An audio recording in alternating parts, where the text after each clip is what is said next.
아빠, 제발 저를 믿어주세요. 저는 더 이상 어린아이가 아니라고요. 여기 러시아의 한 식당에서 젊은 여성이 아버지로 보이는 남성에게 무언가를 간곡히 호소하고 있는데요.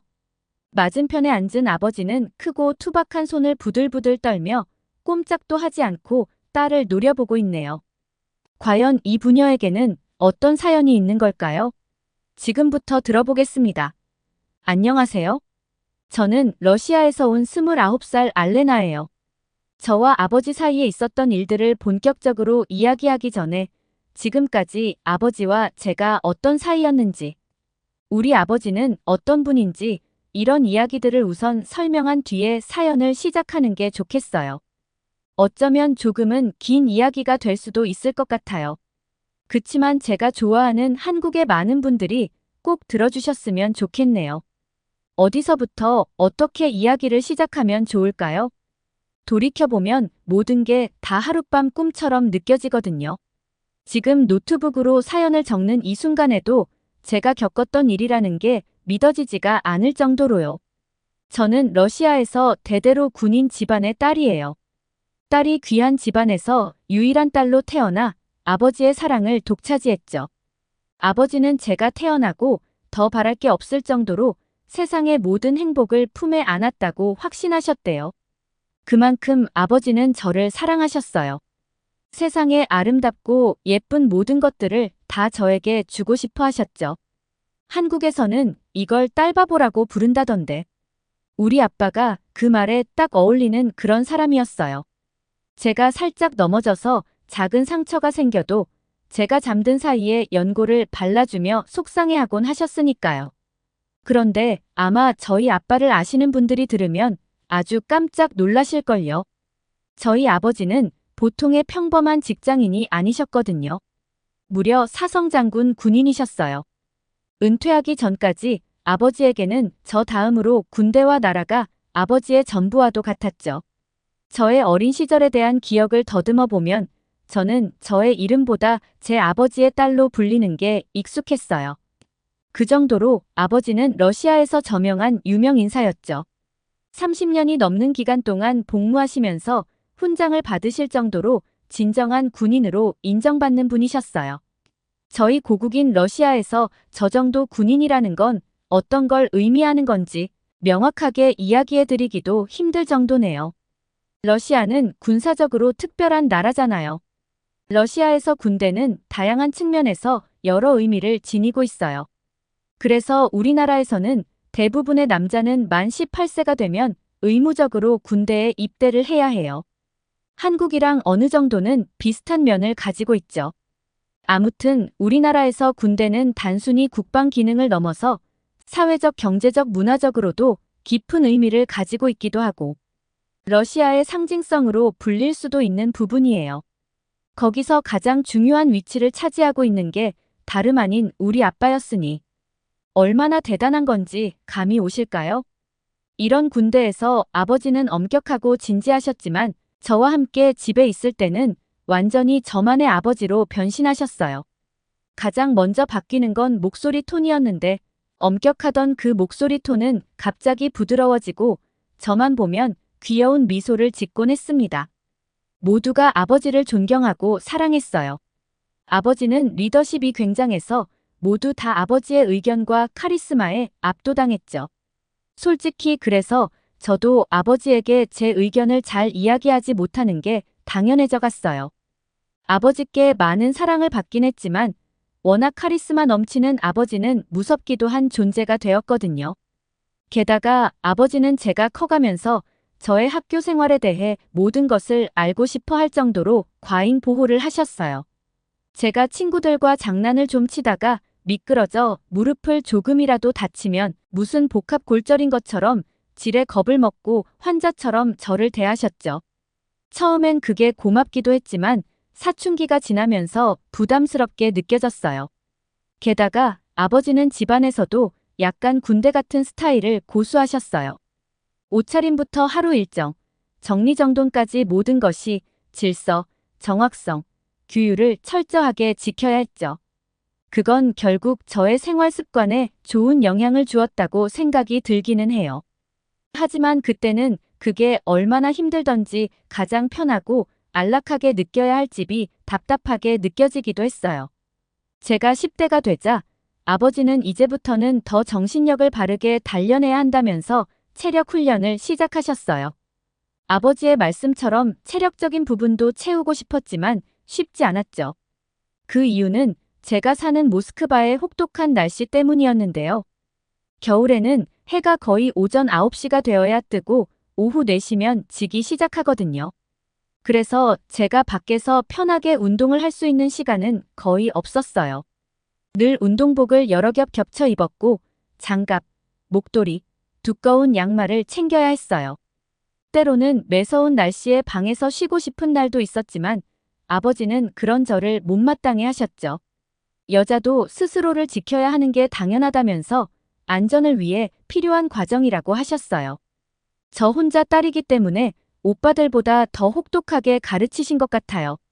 이렇게 해야 앞으로 더 큰 안전을 지켜낼 수 있다면서요. 그 덕에 저는 확실히 육체적으로는 다른 또래보다 강해졌어요. 하지만 정신적으로는 강해지지 못했죠. 청소년이 되어 스스로 할 수 있는 일들이 많아졌지만 아버지는 여전히 변하지 않으셨어요.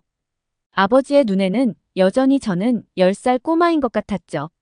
저는 시간이 가도 아이 다루듯 저를 대하시는 아버지가 점점 이해되지 않아서 답답했습니다. 알아요. 뭐 아버지로서 저를 너무 사랑하셨고 제가 다치는 것을 원치 않으셨던 거겠죠. 하지만 그게 어떨 땐 탁 숨이 막히는 느낌을 줬어요. 이럴 거면 왜 훈련들을 한 거고 나는 언제 친구들과 자유롭게 놀 수 있을까 하는 것들이요.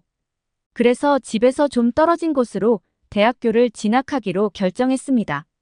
대학교를 갈 모든 준비를 마쳤을 때 저는 드디어 아버지의 둥지를 벗어날 기대에 부풀었던 것 같아요. 드디어 그간의 공간의 문을 열고 더 큰 세계로 나아갈 때가 된 거죠. 처음으로 장군의 딸 알레나가 아니라 그냥 개인이 되어 내가 뭘 좋아하는지, 어떤 건 별로 좋아하지 않는지 스스로 판단할 수 있었어요. 새로운 것들, 친구들과 화장하는 법, 유행하는 헤어스타일, 패션 쇼핑을 하며 저희 일상은 또래 여대생들처럼 채워졌어요. 드디어 제가 바라던 완벽한 그림처럼 제 인생이 그려지고 있었죠. 더 이상 새벽 5시 기상이나 한겨울 체력 단련도 필요 없었어요. 정리정돈을 점검하는 사람도 없었죠. 그래도 아버지와 늘 체력 단련을 하던 습관이 있어서 아예 운동을 안 하려니 몸이 뻐근하더라고요. 그러다 태권도라는 무술 동아리에 가입했고 그곳에서 새로운 친구들도 사귀게 됐습니다. 동아리 생활은 또 다른 매력이 있었어요. 꽤 멋진 소속감을 주더라고요.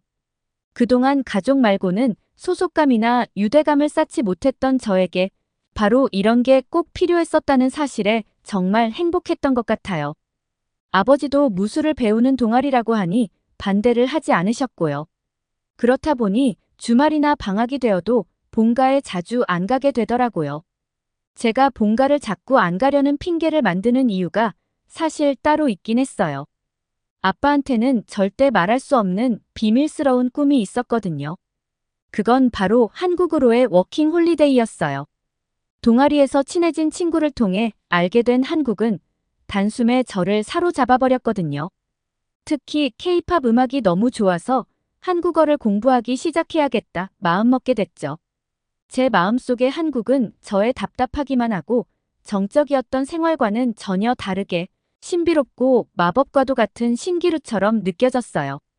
저는 한국의 서울로 가서 명동도 가보고 쇼핑을 하면서 진짜 한국식 바베큐를 먹고 코인 노래방이라 불리는 곳에서 노래도 부르는 제 모습을 상상해보곤 했습니다. 한국에 가서 일도 하면서 제가 그렇게도 느껴보고 싶었던 한국의 문화에 대해 느껴볼 수 있다면 얼마나 좋을까 매일 상상했어요. 그래서 비자도 신청했고 결과만 기다리고 있었어요. 물론 부모님에게는 이야기하지 않았고요. 부모님께 솔직하게 말해야 하는지 수없이 고민했어요.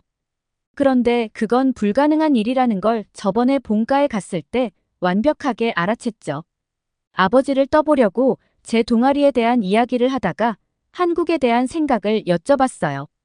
제 친구가 이번에 한국 여행을 가려고 하는데 따라갈까 했다면서 연기를 하며 아버지를 떠봤죠. 그러자 아버지는 발끈하시면서 그 먼 곳을 간다고? 너 거기가 휴전 국가인 것도 몰라?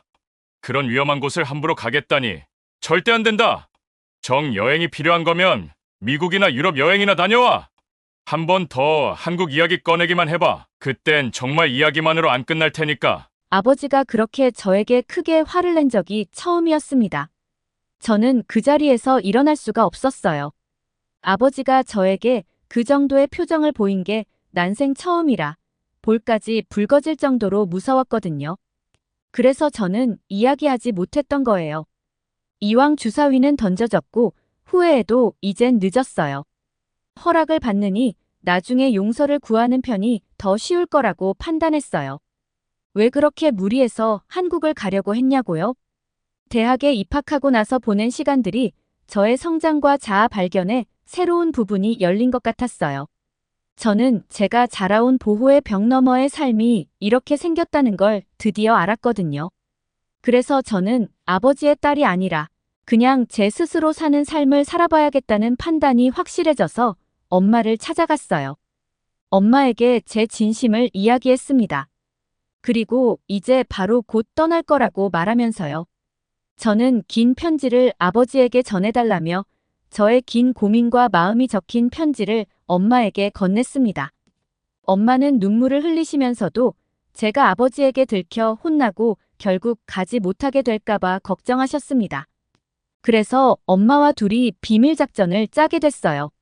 아버지가 주무시기 직전에 노래를 틀으실 때 그때 그냥 집에서 빠져나가라고 하셨죠. 귀가 밝으시기 때문에 자다가도 일어나실 거라면서요. 저는 그렇게 미리 부른 택시를 타고 공항으로 도망치듯 떠났습니다. 정말 숨막히는 순간이었던 것 같아요. 눈앞이 아득했습니다. 왜 아버지와 나는 어긋난 걸까? 나는 왜 이런 걸 택할 수밖에 없었을까? 저는 심호흡을 하고 9시간이 걸리는 인천행 비행기에 몸을 실었습니다. 비행기 표를 확인해 좌석을 찾아 앉은 저는 자리에 앉아 설명할 수 없는 눈물이 흐르기 시작했습니다. 아버지가 어떻게 반응하실지 궁금해 속이 울렁거렸어요. 아버지가 얼마나 화가 나실지도 걱정됐지만 그것보다 그냥 저를 얼마나 걱정하고 그리워하실지 죄송했죠. 그래도 저는 언젠간 아버지가 이해해 주셨으면 좋겠다고 말씀드렸어요. 긴장되는 일이긴 했지만 솔직히 저는 제 자신이 자랑스러웠습니다. 평생을 순종적인 딸로 명령을 따랐던 제가 드디어 스스로 인생을 걸어가는 첫걸음이었으니까요. 왜 제가 유일하게 이런 선택을 할 수밖에 없었는지 조금이라도 알게 되시길 바랄 뿐이었습니다. 비행기가 이륙하는 동안 구름을 바라보며 저는 제가 옳은 일을 하고 있다고 스스로를 안심시켰어요. 그때 제가 할 수 있는 건 그것뿐이었으니까요. 꿈처럼 바랐던 한국에서의 생활은 제 인생에서 가장 초현실적인 순간이었다고 할 수 있을 것 같아요. 한국의 모습은 제가 상상했던 것보다 훨씬 더 좋았습니다.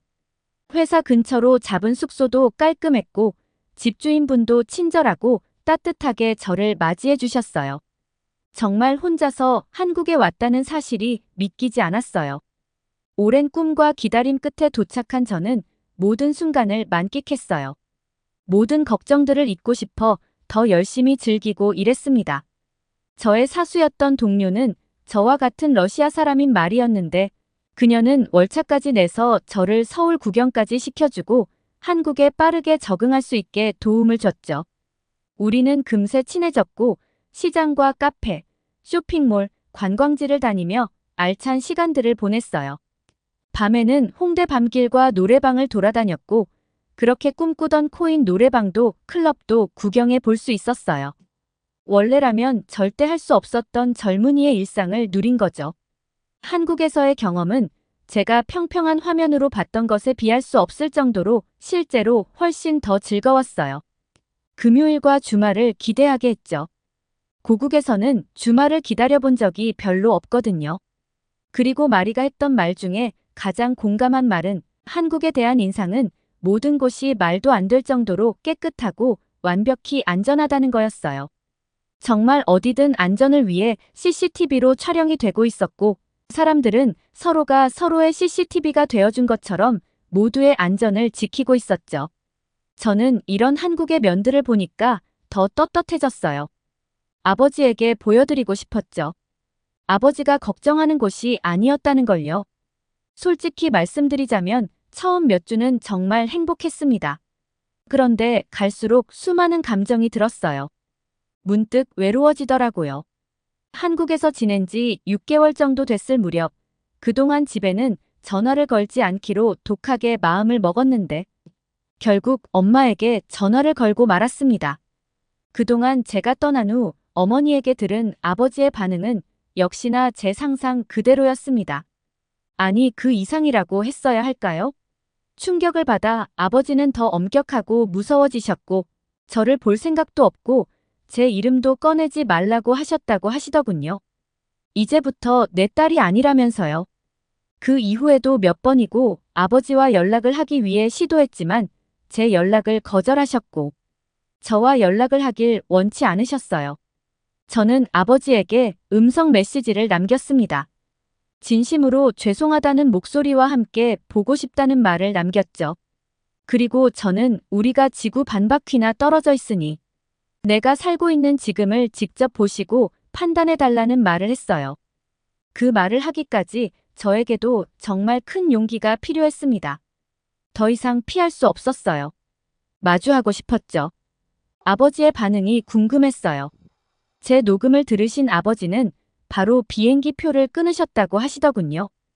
그렇게 저는 드디어 그립고 보고 싶던 부모님을, 그것도 한국에서 만날 수 있게 되었습니다. 아버지를 기다리며 별 상상이 다 되더라고요. 아버지는 나를 안아줄까? 나에게 화를 내실까? 내가 저질렀던 일에 대한 아버지의 첫마디는 뭘까? 공항의 자동문이 열리고 저 멀리 한눈에 아버지와 어머니를 발견할 수 있었어요. 그때 알았어요. 그런 고민은 하나도 필요하지 않았다는 걸요. 가족이 그런 거라는 걸 알았죠. 저는 그냥 뛰어가서 아버지를 와락 안아버렸습니다. 아버지는 수많은 말 대신 그 큰 손으로 제 등을 토닥여 주셨죠. 그 토닥이만에 무수히 많은 말들이 들어있음을 알 수 있었습니다. 흐르는 눈물을 겨우 닦고 서울에서의 여정을 시작해야 했어요. 이제 제 선택이 옳았다는 걸 마침내 보여줄 차례였거든요. 들고 다니면 불편할 부모님의 짐은 공항의 짐 배달 서비스를 이용하기로 했죠. 아버지는 뭐 이런 걸 이용하냐면서 저 사람들을 어떻게 믿냐고 하셨지만 그건 한국을 몰라서 그런 거라는 걸 추후엔 다 깨달으셨어요. 본격적인 한국 일정은 대중교통을 타고 시작했어요. 일부러 제가 짠 코스였죠. 100번은 더 생각했어요. 뭘로 부모님과 여행을 할까 하다가 한국에 대한 매력을 빠르게 보여주려면 지하철만큼 매력적인 수단이 없거든요. 한국의 지하철보다 잘 되어 있는 시스템은 그 어디에도 없을 것 같아요. 일을 하면서 친해진 외국 친구들은 해외여행 경험이 아주 많은데 그들이 가장 손꼽아 칭찬하는 게 한국의 교통, 그리고 사람들의 의식, 문화, 안전 수준일 거예요. 부모님과 움직이던 시간이 마침 출퇴근 시간도 아니어서 딱이었죠. 역시 제 판단은 옳았어요.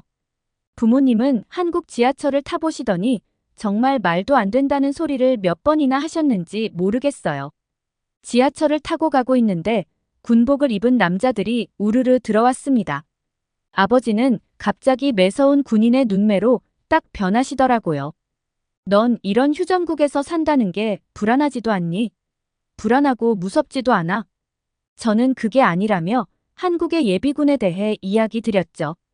그제야 오해한 것에 대해 괜히 민망해하시며 우리 사이엔 괜히 어색한 공기가 흘렀어요. 도시로 가까워지니 서울의 모습이 완연하게 보였습니다.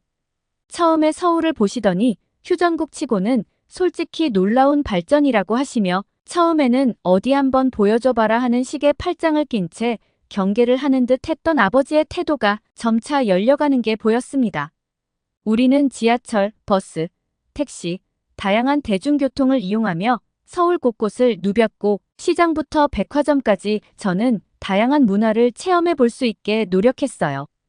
부모님은 서울의 낮과 밤이 이렇게 다른 느낌을 낼 수 있다는 거에 신기해 하시면서도 낮이건 밤이건 언제나 평온하고 안전함을 느끼는 사람들의 표정에 큰 충격을 받으신 듯 했습니다.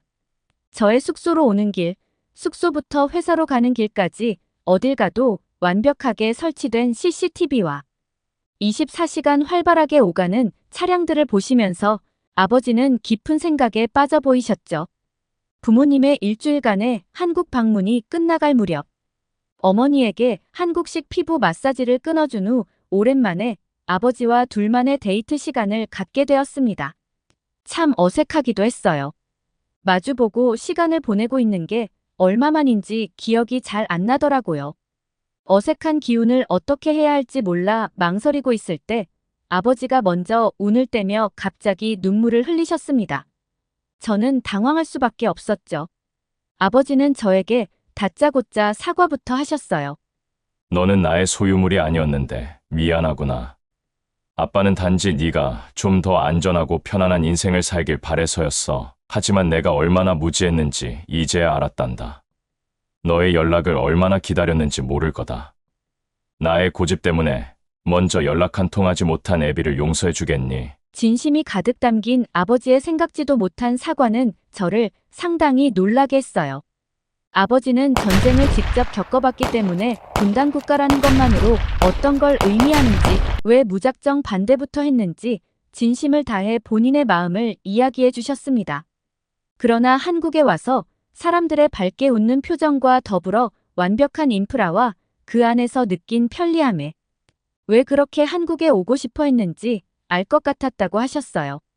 그리고 무엇보다 지금 제 나이에는 러시아보다 한국에서 배워나갈 점이 훨씬 더 많을 것 같다고 인정하셨죠.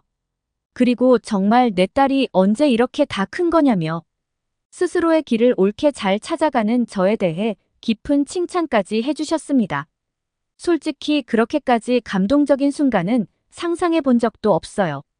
그냥 아버지가 조금이라도 저를 이해해주기만 해도 좋겠다는 마음뿐이었는데 이 정도로 완벽히 저와 한국에 대해 이해해주셨다는 것에 감사하고 행복했죠. 다음 날 아침 공항에서 작별 인사를 나누며 우리는 눈물을 흘리면서도 웃고 있었습니다.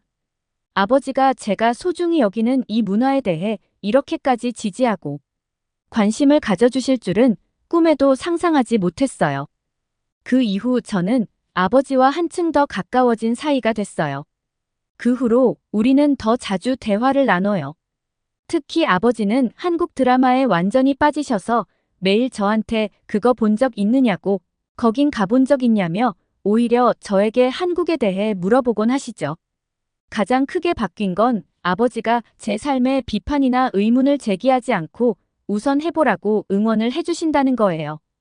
계속해서 우리의 관계는 확실히 발전하고 있어요.